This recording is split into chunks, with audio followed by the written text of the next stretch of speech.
Good morning everyone. Study with Preksha 5483 में आपका स्वागत है। हम कर रहे हैं क्लास 7 साइंस के आंसर की। प्रकाश संश्लेषण क्रिया के दौरान कौन सी गैस मुक्त होती है?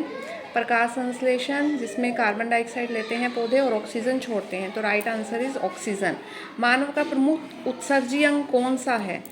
किडनीज जो हैं वो मानव के प्रमुख उत्सर्जी अंग हैं। प्रयोगशाला तापमापी का परास कितना होता है? -10 से 110 डिग्री सेल्सियस। निम्न में से कौन सा प्राकृतिक सूचक है? हल्दी। जनक जीव के शरीर के किसी भी भाग से नया जीव पैदा होता है, ऐसे जनन को हम क्या कहते हैं? कायिक प्रवर्धन। चाल का मूल मात्रक क्या है? मीटर प्रति सेकंड। एक मृतजीवी कवक का उदाहरण क्या है? ईस्ट। लोहे को जंग से बचाने के लिए उस पर किसी अन्य धातु की परत चढ़ाना या किस धातु की परत चढ़ाई जाती है? जिंक की। निम्न में से कौन सा ऊष्मा का चालक है? लोहा जो है ऊष्मा का चालक है। जैव निम्नीकरणीय प्रदूषक का उदाहरण है जो पत्तियां जो हैं वो छोटे छोटे भागों में बढ़ जाती हैं और मिट्टी में डिकम्पोज हो जाती हैं। रक्त का लाल रंग किस कारण होता है? हीमोग्लोबिन के कारण। रंध्र पाए जाते हैं पत्ते में। मानव शरीर की सबसे बड़ी ग्रंथि यकृत। ऊष्मा प्रवाहित होती है गर्म वस्तु से ठंडी वस्तु की ओर। सिरके में कौन सा अम्ल पाया जाता है? एसिटिक अम्ल।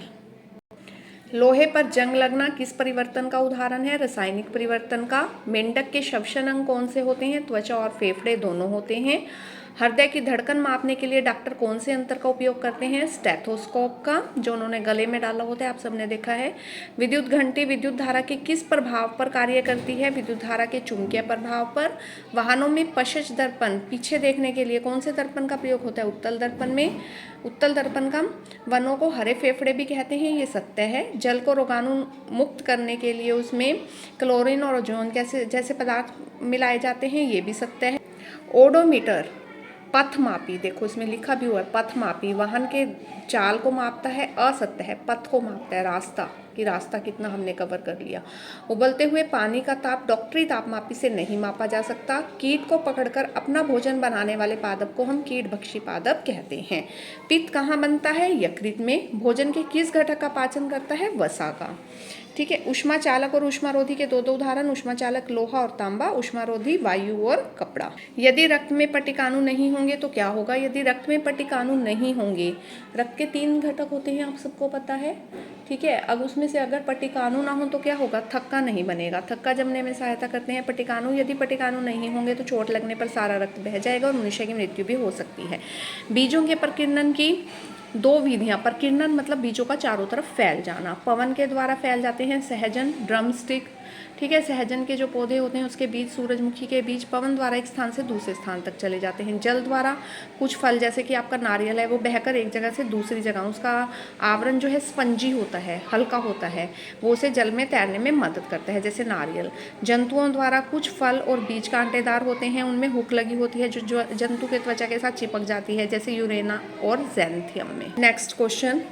2 स्टेशनों के बीच की दूरी 120 किलोमीटर है। कोई रेलगाड़ी इस दूरी को तय करने में 4 घंटे का समय लेती है। दूरी 120 किलोमीटर, समय 4 घंटे। चाल दूरी बटे समय 120/4, 30 किलोमीटर प्रति घंटा।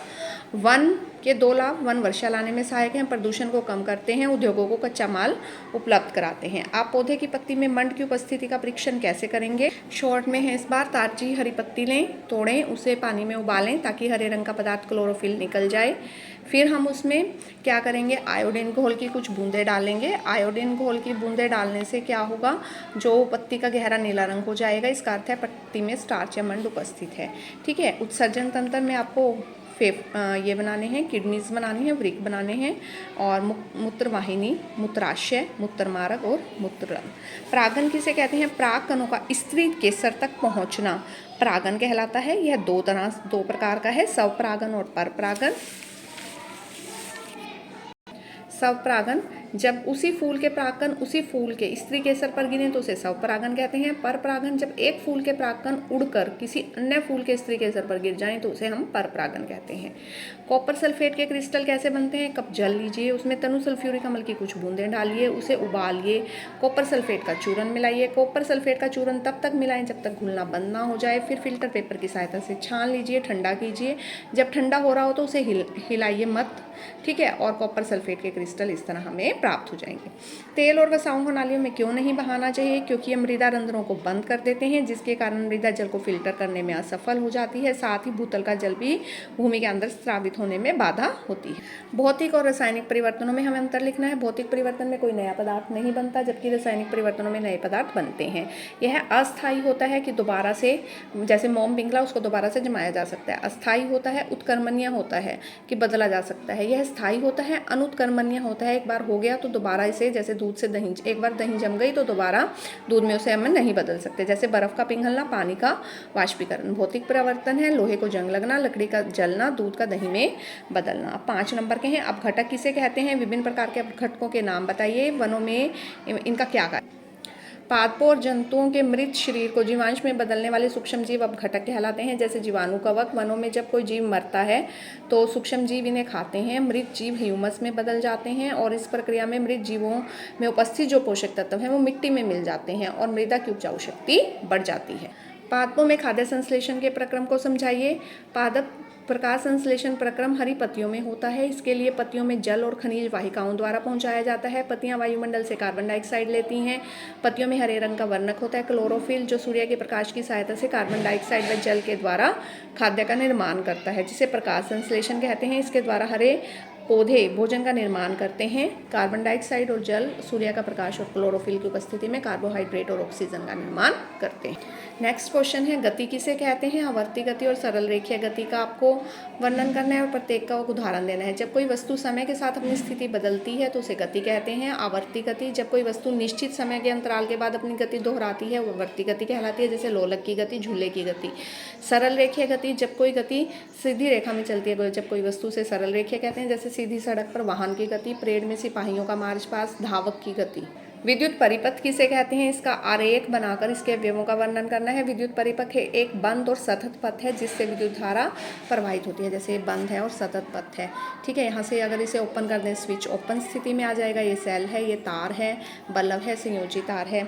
ठीक है, बैटरी, अगर हम सेल की जगह बैटरी जोड़ सकते हैं, स्विच ऑन कर सकते हैं और ऑफ भी कर सकते हैं। मानव का श्वसन तंत्र, ये आपको मानव का श्वसन तंत्र बनाना है।